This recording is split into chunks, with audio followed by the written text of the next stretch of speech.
வணக்கம். மரணமில்லா பெருவாழ்வு என்று குறிப்பிடுவார்கள். To achieve the aim of birth என்று குறிப்பிடுவார்கள். இந்த உலகில் பிறந்த அனைவருமே ஒரு நாள் இறக்கத்தான் செய்வார்கள். ஆனால் பிறப்பின் அர்த்தத்தை தெரிந்தவர்கள் தன்னுடைய வாழ்நாள் கடந்தும் மரணமில்லா பெருவாழ்வு வாழ்ந்தார்கள் என்பதுதான் வரலாறு பறைசாற்றுகின்றது. விஜி சித்தார்த் என்ற தொழிலதிபரை பற்றி குறிப்பிடுவோம்.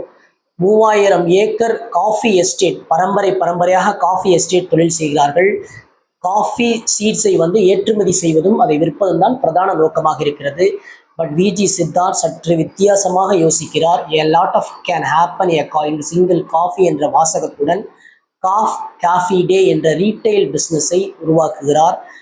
உலகின் மிகச்சிறந்த காஃபி பிராண்ட் பிஸ்னஸோடு போட்டி போடும் அளவிற்கு தன்னுடைய ரீட்டைல் காஃபி பிஸ்னஸை இந்தியா முழுவதும் விரிவுபடுத்துகிறார். ஏன் உலகின் பல்வேறு நகரங்களில் ஏறத்தாழ 1600 கிளைகளை ஏற்படுத்தி 25,000க்கும் மேற்பட்ட ஊழியர்களை பணியமர்த்தி ஒரு வெற்றிகரமான தொழிலதிபராக வலம் வருகிறார். ஆனால் அவர் காலம் கடந்தும் மரணமில்லா பெருவாழ்வு வாழ்ந்தார் என்று குறிப்பிட்டோம் என்றால் இல்லை என்றுதான் வரலாறு பதிவு செய்கிறது. ஒரு கதை ஒன்று குறிப்பிடுவார்கள். ஒரு குடும்பத்தில் கடன் பிரச்சனை அதிகமாகிவிட்டது. அந்த குடும்பத்தில் உள்ள அனைவரும் உட்கார்ந்து தற்கொலை செய்வதற்கு முடிவு செய்கிறார்கள். தற்கொலை செய்வதற்கு எந்த வழியை தேர்ந்தெடுக்கலாம் என்று அந்த குடும்ப தலைவர் குறிப்பிடுகிறார். அனைவரும் தூக்கு போட்டு தற்கொலை செய்து கொள்ளலாம் என்று குறிப்பிடுகிறார்கள். இல்லை என்று அந்த துணைவியார் குறிப்பிடுகிறார். அனைவரும் நீரில் குதித்து தற்கொலை செய்து கொள்ளலாம் என்று குறிப்பிடுகிறார். சிலர் விஷஊசி தெளித்து தற்கொலை செய்து கொள்ளலாம் என்று குறிப்பிடுகிறார். ஒவ்வொரு விதமாக குறிப்பிட்டு கொண்டே இருக்கும்போது ஒரு சிறு குழந்தை மட்டும் சொல்கிறது, இறப்பதற்கே இத்தனை வழி இருக்கும்போது வாழ்வதற்கு ஒரு வழி இல்லாமையா போய்விடும் என்று குறிப்பிடுகிறார்கள். உடனே அந்த குடும்பத்தில் உள்ள அனைவரும் விழிப்புணர்வு பெறுகிறார்கள். அதே போன்றுதான் விஜி சித்தார்த் 7000 கோடி அளவிற்கு கடன் பாதிக்கப்படுகிறார். நேத்ரா நதிக்கரை ஓரம் தன்னுடைய வாகனத்தை டிரைவரிடம் சொல்லி நிறுத்த சொல்கிறார். ஜூலை 29ஆம் ஆண்டு 2019ஆம் நாள் அந்த இறங்கி 2 நாள் வரை அவரை கண்டுபிடிக்கவே முடியவில்லை. போலீஸ் தேடுகிறது. ஜூலை 31ஆம் தேதி அவருடைய டெட் பாடி கண்டெடுக்கப்படுகிறது. அவர் தற்கொலை செய்து கொள்கிறார். அழுத்தத்தின் காரணமாக, கடன் பிரச்சனை காரணமாக தற்கொலை செய்து கொள்கிறார்.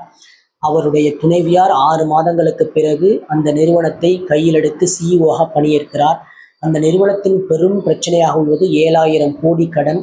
அந்த கடனின் சிறு கடன்களை எல்லாம் சின்ன 50 கோடி 30 கோடி கடன்கள்லாம் முதலில் அடைத்து தன்னுடைய நிறுவனத்தை காப்பாற்ற முயல்கிறார்.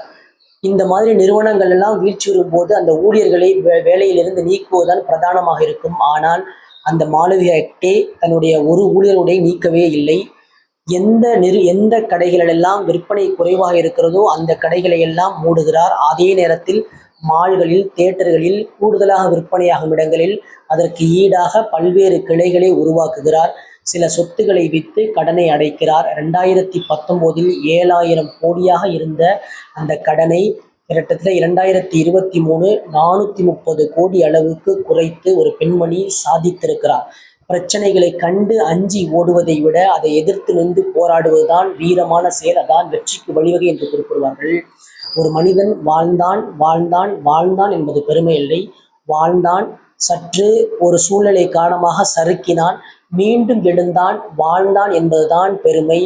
மாளவிகா ஹெக்டே காலத்தை கடந்தும் மரணமில்லா பெருவாழ்வு வாழ்வார். காஃபி டே வரலாற்றில் விஜி சித்தார்த்திற்கு ஒரு சிறுமிடம்தான் கொடுப்போமே தவிர, ஆனால் மாளவிகா ஹெக்டேக்கு தான் மிகப்பெரிய உயர்ந்த இடத்தை அடைகிறார். அவர் ஒரு வெற்றிகரமான தொழிலதிபராக வலம் வந்து கொண்டிருக்கிறார். அவர் காலம் கடந்தும் மரணமில்லா பெருவாழ்வு வாழ்வார். நன்றி.